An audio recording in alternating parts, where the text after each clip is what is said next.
Now we're going to be looking at real bodies and shadows, and the idea is we're going to go, again, we understand what a real body is and what a shadow is. We've talked about that before. I mentioned the fact before that many traders who are new to candles and misuse them, which is good for you because most traders don't know how to use the candles correctly, so it's good for you. Don't look at shadows because we'll look at the real bodies, our eye goes to the real body, but the shadows are very important. You know, by using the candles, it really fosters a risk and money management approach to the market. When we put a trade on, we have something called a confirmation bias, and we want something confirming our opinion. You know, our egos are involved. So if we're long, we'll tend to focus on the bullish news, and what do we do with the bearish news? Not ignore it, or it's not important, or it's discounted. What does it matter, right? She's going like this. It doesn't matter, right? And if we're bearish, this is what we might feel like, right? All right. The great thing is about the candles is it really helps, and this is why our institutional clients use our services, our advisory services, because they have their own opinion about the market. I don't want to know if they're long or they're short, but what we would do is we'd give our opinion about the market because they're getting an outside view of the marketplace. So the candles will really foster an objective view of the market if used correctly. So here, for example, although the market's moving down each session, lower lows, is it low lows? Yeah, lower highs, lower closes, what are the shadows showing us? The market's rejecting those lower levels right near the same support area. Okay? Smaller real bodies also, ultimately, what do we have in the last candle line? The third arrow here, what is this candle signal here? Hammer, right. But even if you didn't know that, we'd have those longer lower shadows, those small real bodies. So if we were short here, we certainly would think about, or should think about, if we were objective about the market, we would say to ourselves, well, we should be scaling back on short positions. And I don't know if it would be buying on this hammer because I don't know if it's confirming a support area or not. And obviously, if you waited for price confirmation, what would have happened? Right. So lots of cool things you could do intraday. I have a whole separate seminar on intraday trading. But the hammer here, maybe on an hourly chart, you have a bullish engulfing pattern around the lows of the hammer. So you can think, you know, maybe you can think about buying it there. So the question is, which is more important, the real body or the shadows? Okay. Both, real body, shadows. This is from one of the books I had translated, and this is an order of importance for the candle lines. And essentially, the idea behind this is that the market, in the first case, opened on the low and closed on the high. Now, the second candlestick line also closed on the high, right? Long lower shadow. But let's think about what's going on internally in the market that form these candlestick lines.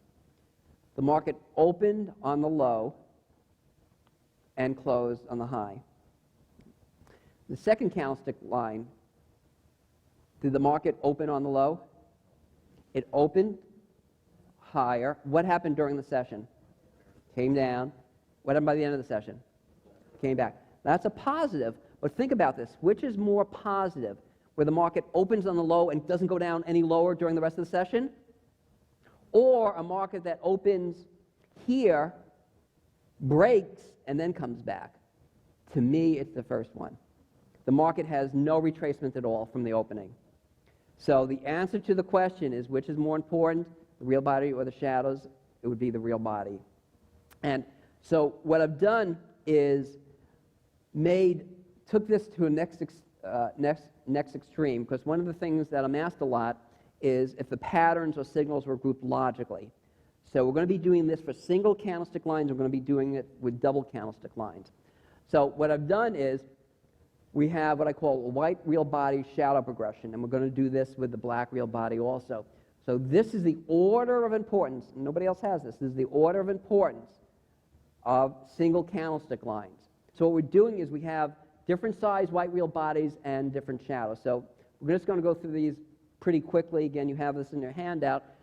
Long white real body. The Japanese call it the 12 white double crew cut. I don't bother with these names. Just the opening, 12 white candle, the opening on the low and the close on the high. No shadows at all. Okay. Next, very, very small lower shadow. It just shows that the market can break a little bit under the opening price. Okay, the shadow here, this is a hammer, obviously, and we'll look at this later. The Japanese call a hammer that's a white wheel body, they call it a power line. Okay, and the shadow, as shown by the hammer, has to be twice the height of the real body.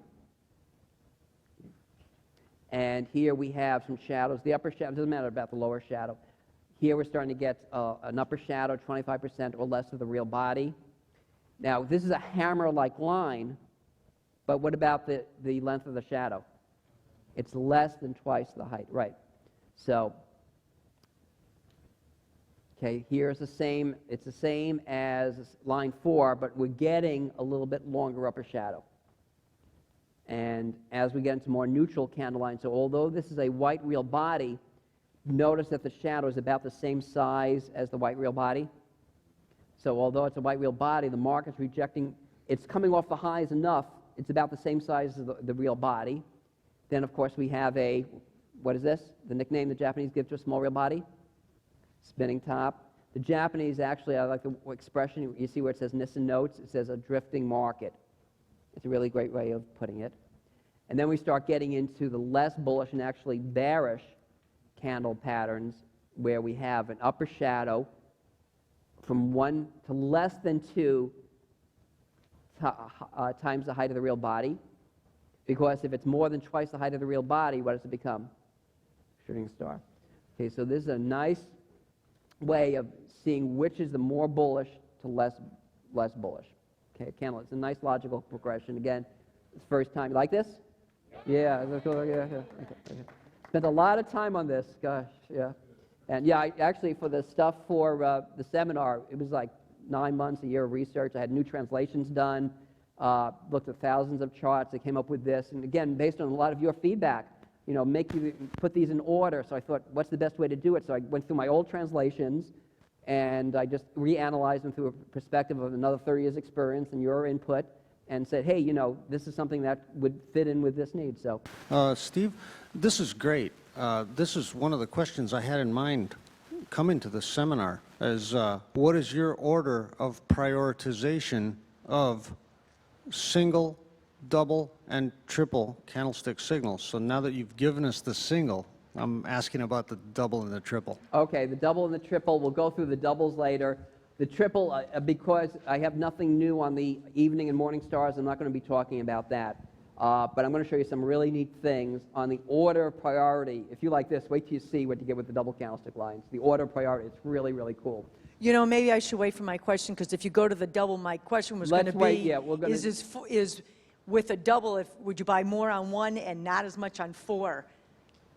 If it was a white... On this one? Yes. I'm not sure of the question. What are you saying? Well, what I was saying is, you're saying strong session or number 7 neutral. Right. Would you buy on that, but depending on what came after that? Right, exactly. Or where, in other words, how it is for the context of the whole picture. So in other words, say we have one which is normally a strong signal, a bullish, tall white candle. I would always add in the equity market, I want to see volume confirming it. So let's say we had a really tall white candle, but the volume really wasn't confirming it. I'd still be positive, but less positive. Or let's say we had a very sharp rally, and we had a really tall white candle and tremendously high volume. And the next day, with you're waiting for price confirmation, and the market, instead of going higher, goes lower. What will a really high volume session potentially be after a tremendous rally, extraordinary volume on that session? What could that be? Buying climax. Okay, so a buying climax is like the market moves up, and on a day you have really, really high volume, much higher than normal. It could be the last people who are waiting and waiting to get in the longs, and they're usually the ones who get in last. So it depends on the candles and context. Okay, we're going to do the same thing for the black real body. Okay, order of priority. Open on the high, close on the low. Right? Now, just FYI, although this is not really a course in Western technicals, as a general rule, volume is less important when the market's moving down. Okay? It's a nuance because to keep a rally going, you want the force behind, the bulls behind the market. The markets will, as this expression says, fall of its own weight. Volume is less important with a descending market.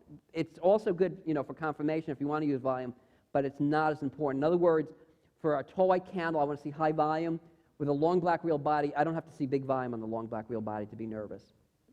Just a little nuance. Again, there's really not a course in Western technicals. Here again, a little bit of an upper shadow because it shows that the market opened, and then what happened during the session? Did it rally a little bit? Yeah, rally a little bit. See, in the first candle line, did it rally at all after the opening? Nope.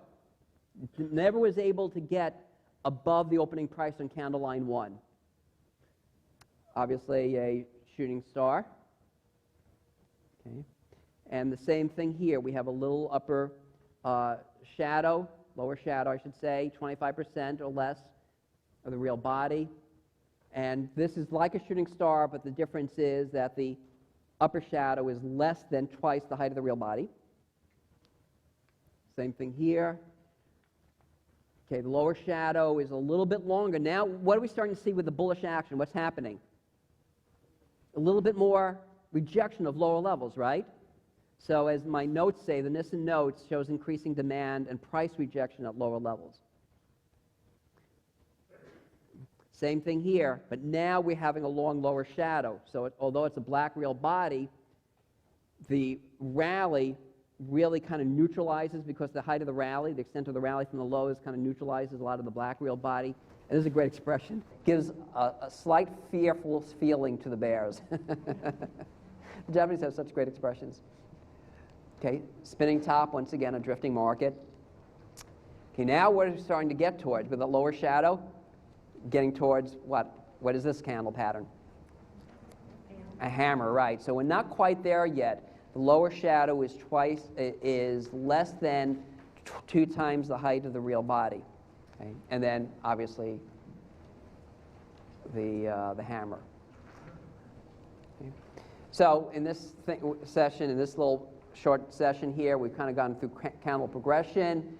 We've determined that the real body is more important than the shadows. You should always look at shadows, but if we have a tall white candle where the market opened here and closed here, as opposed to a candle where the market opened here, sold off, and then rallied to here, the fact that it sold off is less positive than it would be with a white real body where the market opened on the low and closed on the high. And we did the progression with the white real body and the black real body progression. Now what we're going to start doing is looking at one-sided candles and one-sided shadow candles. And what that means is candle lines with very long shadows, either down or up shadows. And that's obviously the hammer. We'll look at the hammer, the shooting star, the hanging man, and the inverted hammer. So this is where we're looking at the 360 analysis now. We're going through details that we haven't done before. So the hammer must come after a downtrend. The real body can be black or white. Lower shadow, twice the height of the real body. Now the strict criteria, a white real body, the Japanese nickname that a power line. And the reason that's a little stricter is think about the close of the session. Although the black candle line is a hammer, did the market close on the highs? No. So the white real body is a more a better example, a strict criterion of the hammer. No upper shadow. Okay, if you want an exact number, because when I did the candle recognition software, I had to think of exact numbers, which was really a challenge because a lot of it is subjective. So what we came up with, I don't remember if it was 10 or 11%, but I'd looked through lots and lots of charts and said yes to a hammer or no to a hammer, and we find it. The upper shadow should be 10% or less than the lower shadow. And think about the psychology of the market, as shown here. After the last burst of selling, new buying comes in, rejection of lower prices is indicating a change in balance between the bulls and the bears. The result is the bears now have less confidence of their ability to keep the market down.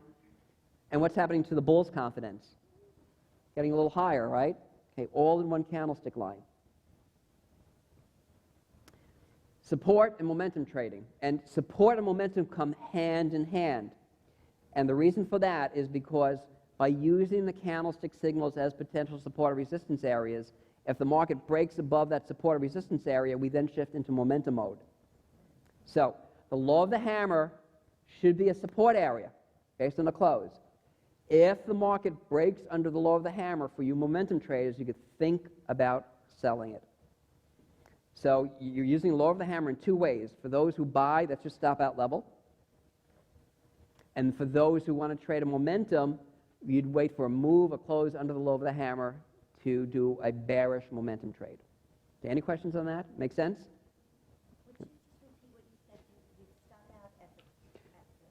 Okay, the question is, would I repeat what I just said? The two ways, that's okay. I talk so fast, I joke around, I said I was vaccinated. It's an old Groucho Marx thing, vaccinated with a phonograph needle. So for those who know what a phonograph is, or what an antenna is, or what carbon paper is, or what a black and white TV is for you old folks out there.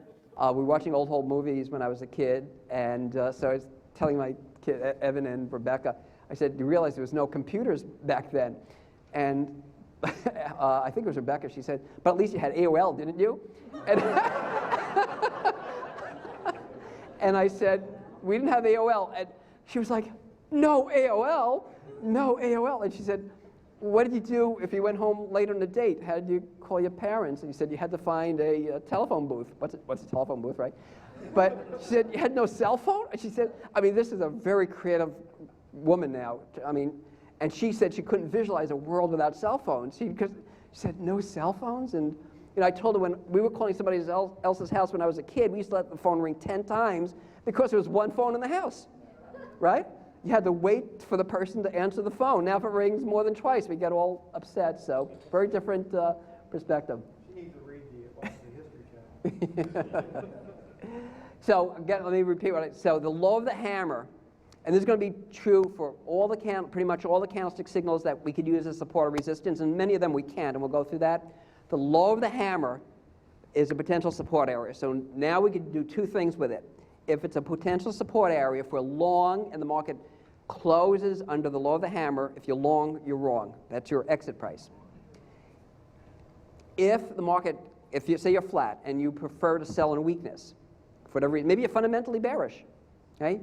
The signal to sell short is a close under the law of the hammer, okay, because it broke that support area.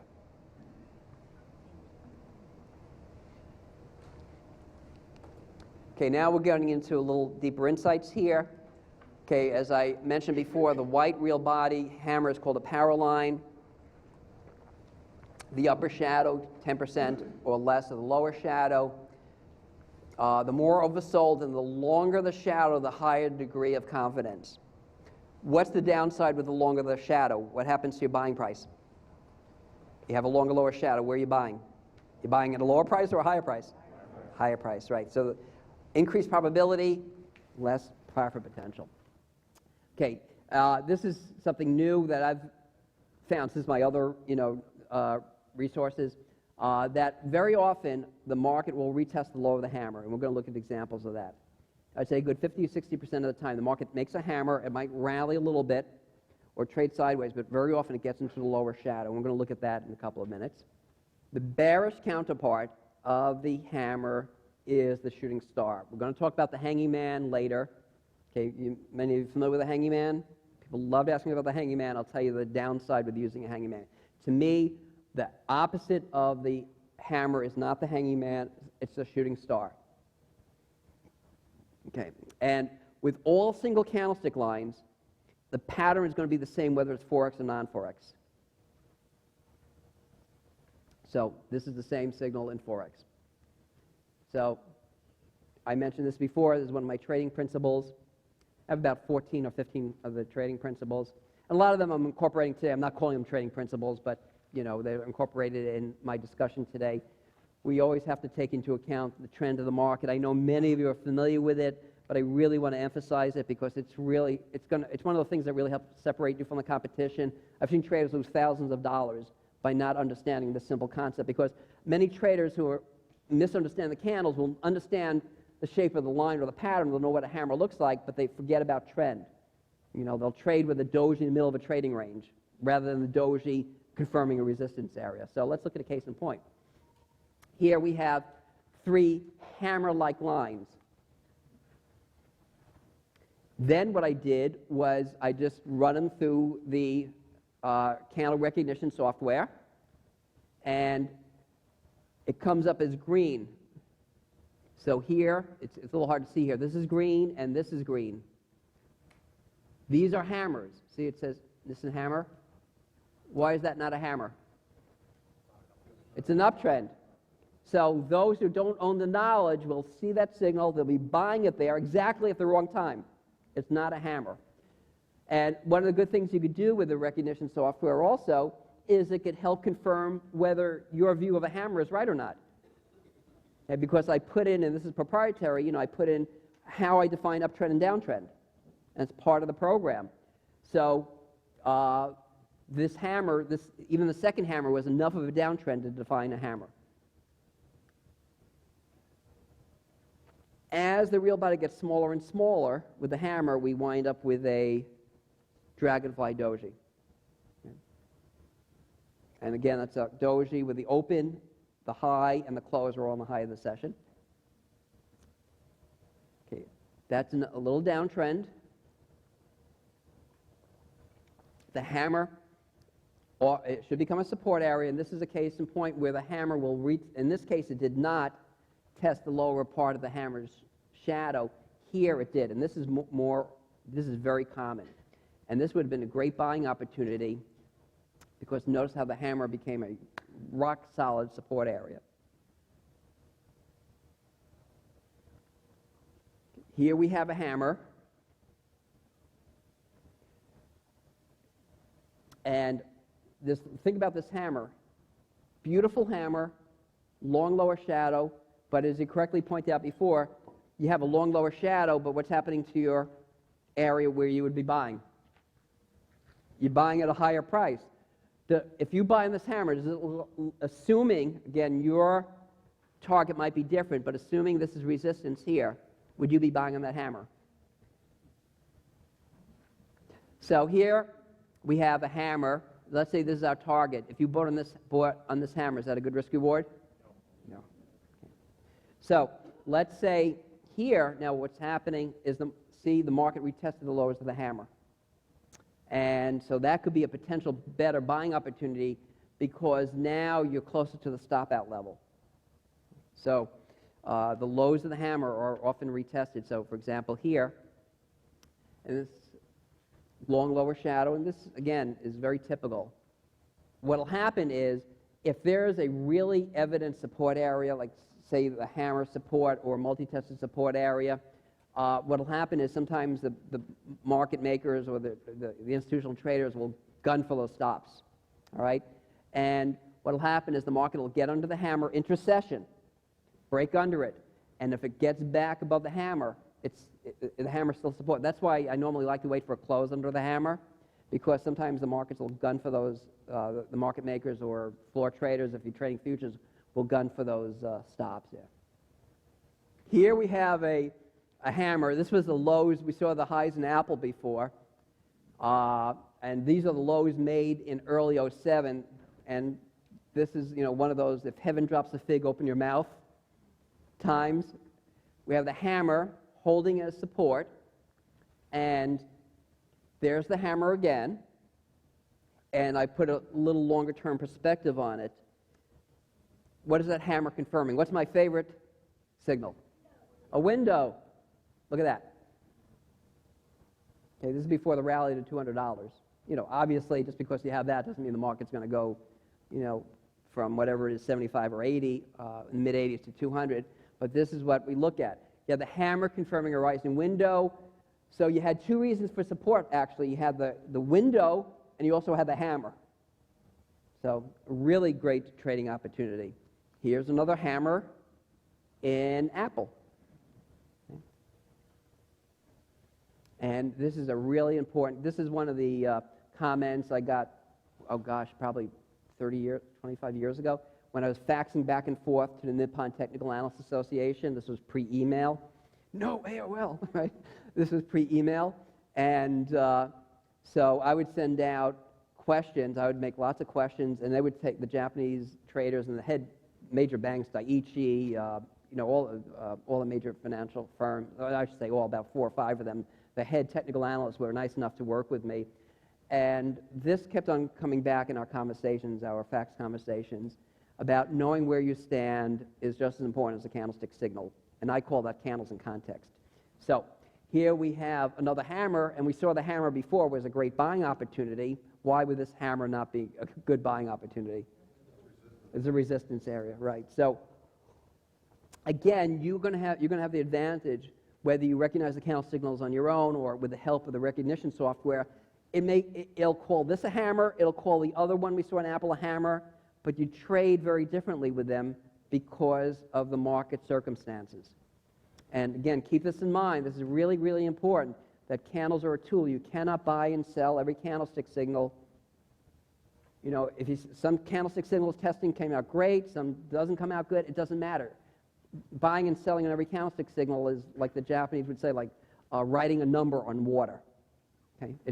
It's nothing substantial. You have to look at the candles in context. So in this hammer we would not buy, on the other one we would think of buying it. If I buy and I go on this hammer here, where would I set my stop loss? Okay, great question. If you bought on this hammer, would the low of the hammer be your stop loss? How many say yes? Okay, how many say no? And why no? Richard, I don't know. What's that? Right, you would have the window, exactly. So the answer to the question is I would use the low of the window as my stop out area, because what would your potential price target be in this? So we're over here now, say the hammer here, and once again, you might have a different target, you may have a fundamental target, you may be looking at a Western tool, but we're over here now. Where would a potential target be? Falling window over here. Okay, what was the first sign that Apple was losing? Who's in charge here? Who's in charge here? What's happening here?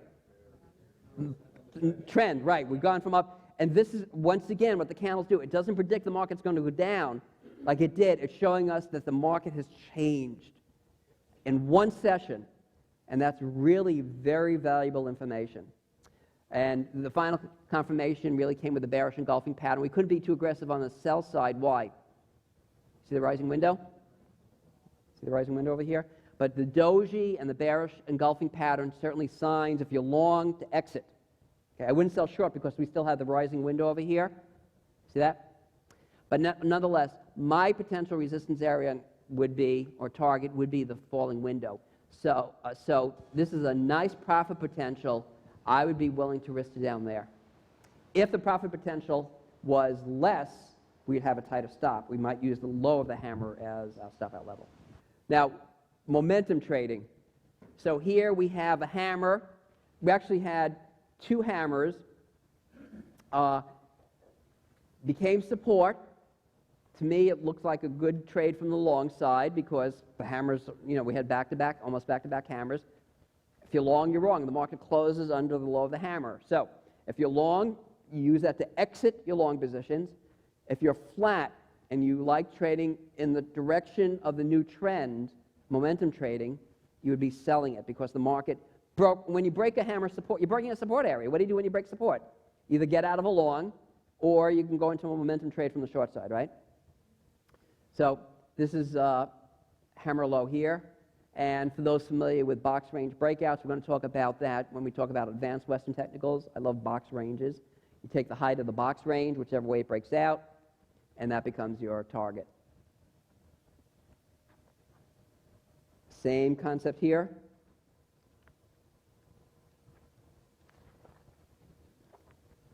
Okay, so as soon as the market moves under the low of the hammer, that's your protective stop, or if you're a momentum trader. And one way to do this is perhaps use then a change of polarity. Because it was tested a few times, old support should become resistance. If you're selling it, your stop, your protective stop should be that old resistance becoming, that old support becoming new resistance.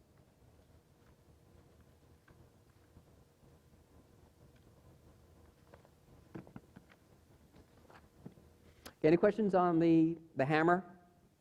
Again, so once again, we did a 360 analysis, right? The lower the hammer is tested, the lower the hammer is tested frequently. The strict criteria should be a white real body, no upper shadow, and so forth. Now we're going to look at the hanging man, and because the term itself is really catchy, everybody asks me about it. I would be extra careful about this candle signal. It's a potential top reversal signal. It's essentially, just to refresh your memory, it's the same as a hammer, but it's during an uptrend. Same idea, but during an uptrend. And the psychology is, although the market seems to have some rising power in it, it shows that it could break because of that long lower shadow. So the Japanese would say it's become very fragile. I don't use it as resistance. And my opinion is with this candle signal, the trend is still up. And I'm going to explain why in a couple of minutes. And let me just go through the nuances. As I mentioned before, this is the same as a hammer, except it's an uptrend. Same thing with small upper shadow. This, you definitely have to have bearish confirmation. No two questions about it. And I would prefer a lower close under the hanging man's real body, okay? Or at a minimum under the close of the hanging man. For those more aggressive, you could wait for a lower opening. Okay. This is not the bearish counterpart of the hammer. As I mentioned before, the bearish counterpart is the shooting star. And this is important, this last bullet point. Because of that long lower shadow, because of the bullish shadow, I don't place too much emphasis on it. And think about it. The market opened up here. What happens during the session? Sells off, and then it rallies back by the end of the session. Does that sound really bearish? No. And Japanese would say the market does show it becomes fragile. But to me, I'd be very careful about this, and this is why you definitely need bearish confirmation. And so here, the idea with a hanging man, I can understand it, is that first of all, it has to come at the top of a new high, not an all-time high, but at least the top of a move, because what the idea is that if you're buying on the opening and closing, a lot of trading goes on in the opening and closing, you're buying at the highs. If the market continues higher, are the longs happy or not? Longs are happy, right? If the market starts turning, then traders will say, you know, those who bought on the opening and closing, I bought at the highs. I'm wrong, you know. And so the idea is that with the hanging man, you're sucking in new buyers at the highs, and they realize they're wrong when the market starts moving down, and then that can cascade into more selling pressure. The Japanese say one coward makes 10. Okay? And so you definitely need bearish confirmation. So candle line 1, to me, is not a hanging man. Why? Is it at a new high for that move? No. So it's not a hanging man. 2 is a hanging man. 3, 3 is a hanging man. So is 4. So is 5. But the pain was really on candle line after 5. Because each of the sessions, you know, beside the hanging man, what was happening to real bodies that would get us a little nervous? Smaller real bodies, right. So, but the real turning signal came when the market closed lower, because everybody who bought on those hanging man sessions were now in pain, and they may decide to get out of their long positions. Okay. So I don't spend much time on the hanging man, because to me it's not I like a candle signal to the way its shape is defined, is reflecting the pattern, what it should be, I don't want to say forecasting, what it's telling us about the market. So in other words, do we all agree the shooting star looks bearish? It's a potentially bearish signal. The hanging man, does it look bearish? No. So I place less emphasis on it. Again, in your markets, they may work really, really well, but I only talk about the hanging man really as a cautionary signal. Don't place much emphasis on it based on my experience. This is more important. The shooting star. Long upper shadow, same thing, kind of an upside down hammer. Small wheel body at the bottom end of the trading range, and so forth. The Japanese would say a crack has entered the market. Okay, so we've done before is we looked at the basic criteria. Now we're going into the advanced information. Okay, question? Steve, can you take it to the next to previous slide, please? Now, but if you look at all the candles previous, they were all relatively small. So then, where would you really kind of get a sense that you're really about to have a shift in momentum here? Because if you look at they're even the last four, they're small, but kind of even down below, they're not that big. They're pretty small as well. So you really, where do you get something here that can tell you, oh, you know what, this is going to change, other than the big candle? Okay, so what I would be looking at here, a very healthy way for a market to rally is in a stepwise progression. What's the song, Stairway to Heaven? Right? And so, so that's what was happening here. So the market would move up and then trade sideways. And notice old resistance became new support. Did the same thing here. Old resistance became new support. Okay, this was the first time that the market broke under that support area. So to me, this would not only confirm the hanging man, but be a break of that old resistance becoming support cycle. Okay. So getting back to the shooting star, just as the hammer, the Japanese call the hammer with a white wheel body, a power line, they don't have a specific name for a shooting star with a black wheel body, but that's a stricter definition. That's a stricter definition of the shooting star. Because with a black wheel body, where's the close? On the low, right? The white wheel body, is the close on the low? No. It's still near the low, so it's kind of negative, but we would all agree, I would think, that if it closed on the low, it's a little bit more potentially negative. I do use the shooting star as resistance. The higher the shooting star becomes resistance. What does that mean as far as stop-out level is concerned? Close above the high of the shooting star. If you're short, you're wrong. Momentum trading, if you want to buy, you wait for a break above the resistance area above the high of the shooting star. Black wheel body, there should be a small lower shadow. Again, around 10% of the upper shadow. Again, the more overextended, the more likely a potential reversal.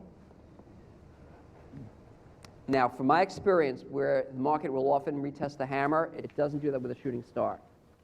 And this might have to do with the idea that fear is a greater emotion than greed. Right? When we're thinking about buying, we'll say, let's see if the market stabilizes here, if it holds down here. When we're nervous and we're fear, we want to get out of the market right away, right? Okay, there's an expression, it's actually not Japanese, but it's so good, I use it as, I think it's actually an American Indian expression. It says, fear does not ride out on a donkey. And fear is a very strong emotion, so I think that's part of the reason from the markets I look at, which are probably about 90%, 85% equity, 10% Forex, and the rest futures, that once the market starts turning, people get really nervous, and there's very normally not a rally. So again, for the markets I look at. If this white body with the high shadow was on the bottom of the chart, could you potentially see that as a reversal? Okay, we're going to look at that in the next segment. It's called an inverted hammer. Right, we're going to look at that next session. And the reason we're going to look at that is because that's another question I'm asked, because these are very common and popular candlestick signals, and people always ask, what if you get them in an uptrend or a downtrend? So we're going to look at that in a couple of minutes. Okay, and once again, the bearish counterpart of the hammer, it's the bearish counterpart of the hammer, okay? Not an inverted hammer, we'll look at that in a couple of minutes.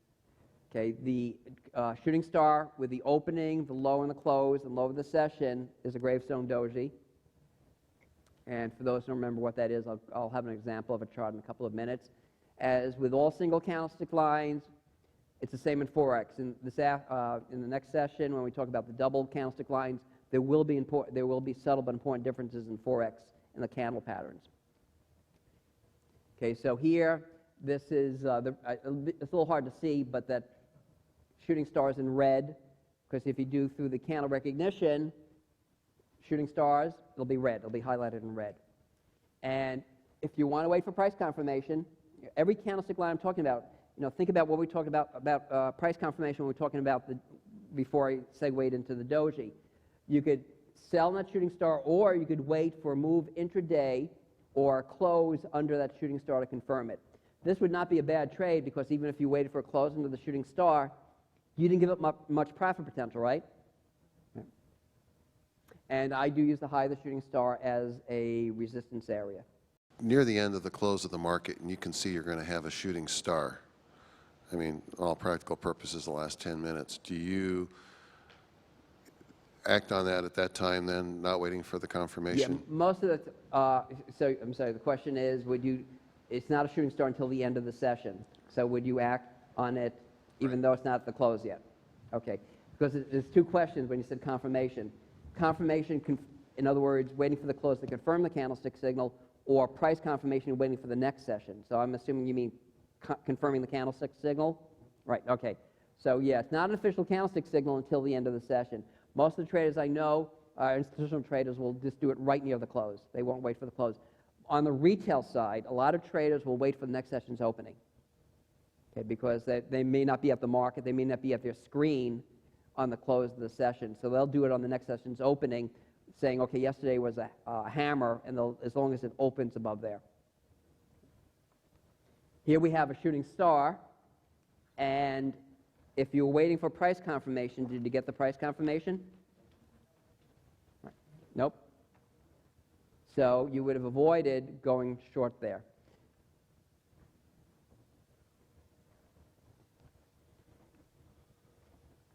And this is what I mentioned before with the east and west.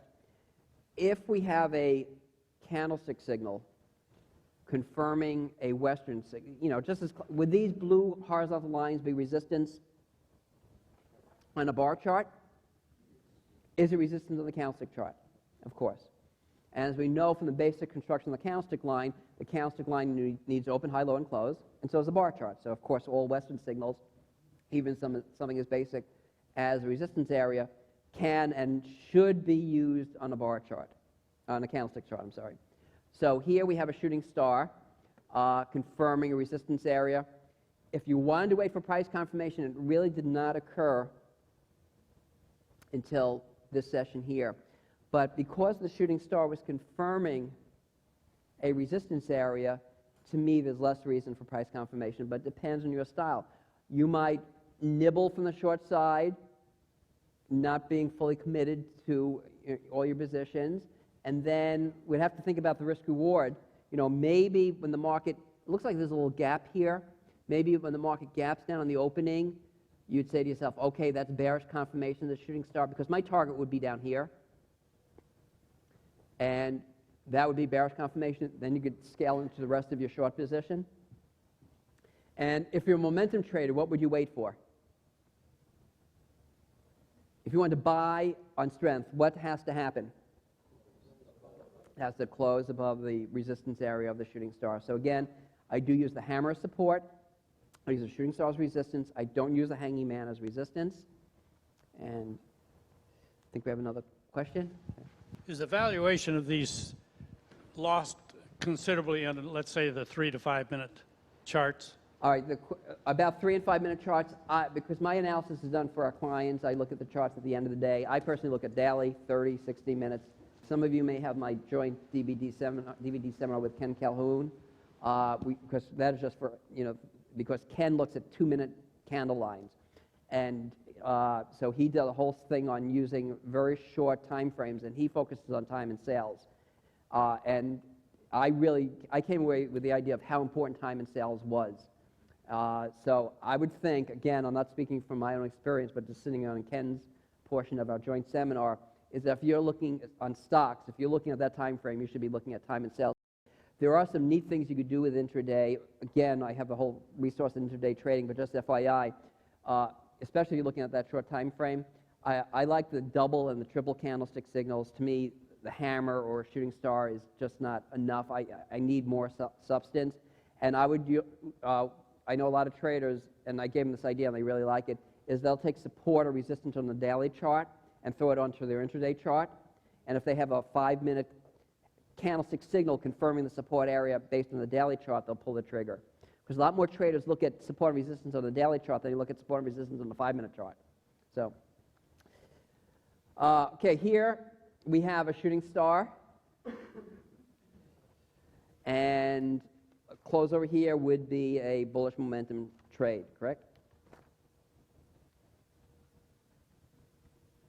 This is a gravestone doji. Not quite a perfect one. We'd like the low to be on the low of the session, but this is pretty close. And again, the Japanese call this a gravestone doji because it looks like a tombstone, and the Japanese say that it represents the bulls who died defending their territory. Okay. Okay.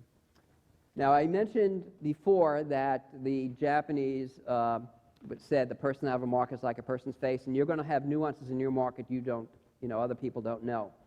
So, here, I was working for this company. This was a few years ago. They dealt with mortgage-backed securities, and they were looking at Fannie Mae bond prices. This is going back, a few years ago. And they found their green, the black is red, and the white candles are green on this charting package. And they found the 25-day moving average worked really well in their market, and you could see that, right? So the market closed under the support area of the moving average. But one of the great things with the candles is we get early reversal signals. Here we had, it's a little hard to see here, but a gravestone doji. So they got an early tentative clue to warn their clients that there was a potential turning signal, and the final confirmation, okay, that would be their price confirmation because they found the 25-day moving average worked really well. Their confirmation of that bearish signal came with the close of the moving average, but they were able to warn their clients that there was potential, and I underscore the word potential trouble ahead because of the gravestone doji. And here's the inverted hammer. Won't spend much time on this because it's one of those signals, like the hanging man, I think you really have to be careful about. Okay, the inverted hammer is a shooting star, but the shooting star has to come after what kind of trend? Rising trend, exactly. This is the same signal as a shooting star that comes after a downtrend. So it's the Japanese think it's a potential, buying, selling climax. I don't use that support. The momentum is still down for me. The trend is still down. And although this is a potential bottom reversal signal, and let me give you the Nissen Insights first. It's the same as the shooting star. The lower shadow could be 10% of the upper shadow. Yeah, that's a little misprint. And this, once again, like the hanging man has to have bear confirmation, the inverted hammer has to have bullish confirmation. The idea is that there are new shorts in the market, and if the market rallies, they shorted, under the at a bad price. It's hard to be bullish on a candle pattern that has a bearish shadow, a long upper shadow. So you definitely need price confirmation. So here we have an inverted hammer, and it's at support. Doesn't matter. I would certainly want to have some bullish confirmation on this scenario here. Okay, so let's go over what we did in this section here. Okay, we went over the basic criteria of we looked at one-sided candle lines. We went over the basic criteria, the hammer, the shooting star, the inverted hammer, the hanging man. We went over the strict criteria. Okay, what's a stricter hammer, white or black real body? White, power line. Shooting star, a stricter criteria of the shooting star is a black candle, black real body. The psychology behind each pattern, you could read through that in the detail. Momentum trading, so let's go through that again. The higher the shooting star becomes potential resistance. If you're short and the market gets above that, what does that mean? You should be out of shorts. If you're a momentum trader and it gets above the resistance area of the shooting star, that's a time to potentially buy. Flip side with the hammer. Support, market breaks there, you can think about selling short. The insights, talking about how we kind of downplay the hanging man and the inverted hammer, lots of other insights. As I mentioned here, why the hanging man is not a major signal because it has a bullish lower shadow. Okay? An inverted hammer has a bearish upper shadow. It kind of counteracts what the signal is supposed to imply. the importance of trend. A lot of traders forget about it. I know I repeat it a lot, but it's really important. And a little difference like that can make a big, big difference in your trading. A misunderstanding, you could have a candlestick signal without looking at the trend, and by that misunderstanding could be a lot of danger. It reminds me of the story about a misunderstanding. Joe and Dave are walking, they're hunting, and all of a sudden, and they're out hunting bears or whatever it is, and Dave kneels over. He just collapses. So Joe calls 911, and Joe says, Dave just died. Oh my God, my friend just died. And the operator says, calm down. First of all, calm down. Let's make sure he's dead first. So there's silence, and then there's a gunshot, and gets back on. He says, okay, now what? A little misunderstanding can be dangerous. And, just as misunderstanding, always think about the trend. It's truly going to separate you from the competition. And don't buy and sell. This is one of the secrets. Write this down. Don't buy and sell on every candlestick signal. You know that from your prior educational experience, the fact that I know many of you have been to my seminars before. The candles, again, are a tool, they're not a trading system. Okay, Japanese say if you want to first cross the river, you have to build a bridge. So we're now going to be crossing the river. We're going to be looking at double candlestick lines. And first we're going to be talking about the blended candle line. And the blended candle line is a really good way to look at groups of candle lines, more than one candle line, to see if the pattern is potentially bullish or bearish. Now, obviously, there are many candle patterns. We're familiar with the dark cloud cover, the engulfing patterns, and so forth. But I'm going to show you some cool things you could do with a blended candle line. And let me segue here again into the double candle lines. Candlestick charts have a meaning in a single candle, and when two candles are combined, the meaning becomes more significant. So what we're going to be looking at now is double candlestick lines, and we're going to start with that before we talk about the patterns about blended candles. And a blended candle is a way of compressing two or more candlestick lines. This is from one of my the Japanese books I had translated. And essentially what it's doing is we can compress candle lines from a pattern as if they made one candle. So we could see, and we're going to be looking at this in detail, so don't worry about being able to understand this fully. But here we have a dark cloud cover, and what he did was took the data from these two and made it into a single candlestick line. The same thing here, and I'm going to go over exactly how to make the blended candle in a minute. So, yes. Okay, the question is, can you use this during consolidation periods? Yes. I'll show you how you could use the power of the blended candles in a couple of minutes. Let me go over exactly what a blended candle line is. We take the open of the first session, and you could use this with any number of candle signals. I normally don't use it more than 3 or 4 because the idea is that you're trying to analyze the insights of the candle lines into a single one, and as you get more and more candle lines, it becomes less significant. So let me start with the basic, with 2 candle lines. We take the open of the first candle, and that becomes the open of the blended candle. We then take the close of the last candle. In this case, we're looking at the second candle line. If you have 3 candle lines, it would be the close of the third candle line. And we make that the close of the blended candle. So what kind of real body would we have? The white real body. Then we take the highest high and the lowest low of the candle lines. Okay, and that becomes a blended candle. So essentially, the candle pattern on the left, which we know, what candle pattern is that? Dark cloud cover on the left. But even if you didn't realize that, we take those 2 candle lines and we say it has the same potential implications as that single candle line. So does that single candle line, what does it look like? Like a shooting star, right. And how we use this, there's 2 ways we could use the blended candlestick line. All right, so idea 1 is to determine if the pattern is net bullish or bearish. So the candlestick line pattern on your left is not a Hadarami, right? Because, and we're going to look at the Hadarami in a couple of minutes, it's a small real body and a big real body. So this is not really a candlestick pattern. But we want to analyze if it's potentially bullish or bearish. To do that, we make the blended candle. Take the open of the first, we take the close of the last, we take the highest high of the two candle lines and the lowest low.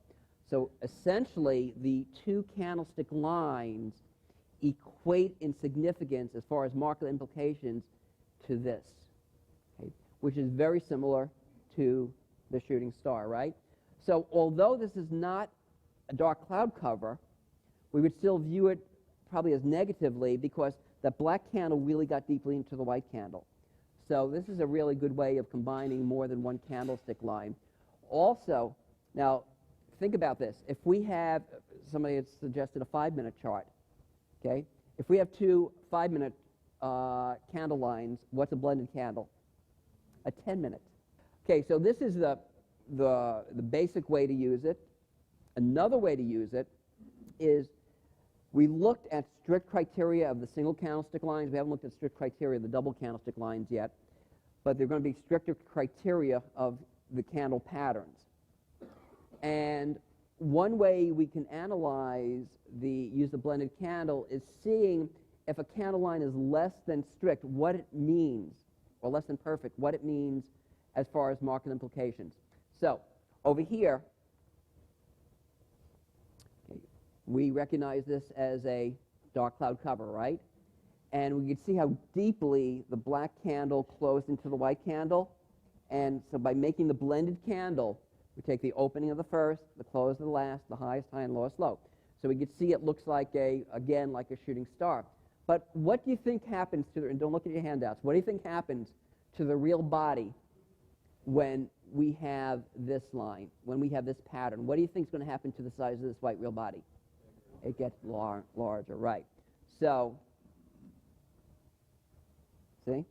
So this is why, as I mentioned in my introductory, not today, but in my other educational resources, the intermediate and introductory candle stuff, we're doing advanced today, is that's why with the dark cloud cover, you know, although a lot of the translations said the close, all it has to do is the close has to be below the prior close, and so in some of the Japanese literature, this would be a dark cloud cover. In other literature, it said the close has to be under the middle of the white candle. And the reason I chose the latter is because the more deeply the bears can get into the bull's territory, the more likely reversal. And you could see by using the blended candle exactly why that's the case. So these are the two major ways we could use the blended candles. Okay, any questions? So my question is, at the end of the day, if you did this, would that be, you know, a portend for the morning of what it might be? No. No. Okay, everybody hear the question? The question, if you did this at the end of the day, so let's say we did it at the end of the session here, is this a portent that the next day the market's going to trade lower? And the answer is no. The candles, once again, as I mentioned before, the candles are not going to predict where prices are going to go. If you sell in this dark cloud cover, you must be comfortable willing to risk the high of the dark cloud cover as resistance. It doesn't mean the market's going to sell down the next day. There was an example, and I didn't bring it with me because... Or even at the end of a 5-minute session or a 10-minute session or an hour session, the same thing? So if this was an intraday chart? Yeah. Same thing. Same thing. Same Okay. thing. All you know is the tone, the market's changing from up to neutral. The dark cloud cover should be resistance. It doesn't mean the next session is going to sell off. So if you're buying on a hammer, don't think the market may necessarily rally next day. You have to be willing to risk the low of the hammer. If you're selling on the shooting, the dark cloud cover, you have to be willing to risk to the high of the dark cloud cover. Okay, so this is the end of the day, okay? So we say to ourselves, all right, I know the dark cloud cover is this, but is this still also a potentially bearish signal? And we, I think, now have the insights to understand that because the close didn't get deeply into the white candle, we wouldn't really view it as that potentially bearish. But this just emphasizes that this would be equivalent to a single candlestick line like this, so which is really not that bearish. Most of the Japanese traders who use candles do with this. If there's not a particular candlestick pattern, to understand if that pattern is bullish or bearish. Because this is not a dark cloud cover, this is not a Harami, right? So is it bullish or bearish or neutral? So we mentally we convert it into a blended candle. We can see this is a potentially bearish signal. Any other questions on the blended candle? Because it's usually a pretty important. On the intraday, has the 1 hour candle actually blended already then, the 2 half-hour Yes, candles? a blend, So or it is, 4 15-minute, yes. it's already doing it. That's right, it's already doing it, right. And I mentioned I don't look at more than 3, or I rarely look at 4. But if you have a blended candle line of 5 daily charts, what is that? A weekly. The opening Monday, the closing Friday, right? The high of the week and the low of the week. Okay, now I'm going to talk about tweezers because this is one of those patterns that it's very easy to see and very easy to misunderstand. And, you know, sometimes your first impressions are wrong. So a tweezers, and I'll essentially give you the definition, then we'll go through it. A tweezer's top is when the highs are the same, 2 highs are the same, and a tweezer's bottom and the lows are the same. Just because it's the same highs or lows, don't think it's meaningful. Where the tweezers become important, and here we're going through the 360-degree candle analysis. We're going through the criteria. Okay, 2 candles with matching highs or lows. For a tweezer's top, it has to be an uptrend, but trend is really not that critical. Now, this is the important part. The first candle must be a long white candle because we want to see what we're trying to do with the candles is seeing a shift in psychology. So the first candle is a tall white candle. Obviously, who's in charge? The bulls.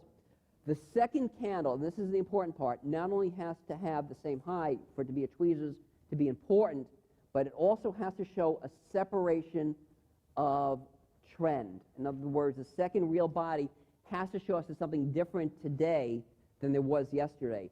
And that what that means is the second candle has to reflect a diminishing of the bull force, and that's the important part. To me, it is not important at all if today's high is the same as yesterday's highs. Weekly chart's a little different. If this week's highs are the same as last week's, more important, especially on the daily, you need that confirmation with a second real body showing us a difference in the momentum. So notice here, tall white, again, this is from one of the Japanese books because this was nicely laid out. And although this is not a dark cloud cover, we could see the bullish momentum is running out of steam. Same thing here. Now, this is a tweezer's top, but I would not be paying too much attention to it because that second candle line, although it's smaller than the first one, is still a white candle and it's closing right at the highs. So to me, I would be a little bit more nervous with this one and this one. Now, these are this is a spinning top and a doji, right? But this would look like a doji in the forex market, and same thing here with a spinning top. Now, if we saw a doji like this, although it's a tweezer's top, wouldn't we wait for price confirmation?